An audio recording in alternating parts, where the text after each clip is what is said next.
আগুনের মতো নয়, ওই আগুনটাই জাহান্নামের আগুন। আবার বিজ্ঞানীরা গবেষণা করে ওই আগুনের মধ্যে মানুষের চিৎকার শুনেছে। এজন্য হাদিসে এসেছে আল্লাহর ওলিরা, মুমিন বান্দারা মারা গেলে তাদের রূহগুলো আকাশে চলে যায়, ইল্লিনে চলে যায়। আর কাফের মুশরিক আর নাস্তিক গুলো মারা গেলে তাদের আত্মাগুলো পৃথিবীর মাঝখানে সিজ্জিনে চলে যায়। ওই সিজ্জিনের ভেতরে আগুন আছে না নাই? চিল্লায় বলেন। তার মানে পাতালপুরীর কথাও আছে, সাগরের কথাও আছে, আকাশের কথাও আছে। কেমন করে দুনিয়াতে আমরা আসলাম সেটাও আছে। এমব্রয়োলজি, ভ্রূণ তত্ত্বের কথা কোরআনে আছে না নাই?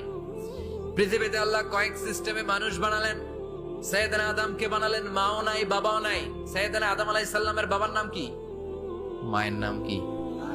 মাও নাই বাবাও নাই। আবার সৈয়দনা ঈসা আলাইহিস সালামকে আল্লাহ তৈরি করলেন, শুধু মা আছে বাবা নাই। আবার আমাদের সবাইকে আল্লাহ বানালেন, মাও আছে বাবাও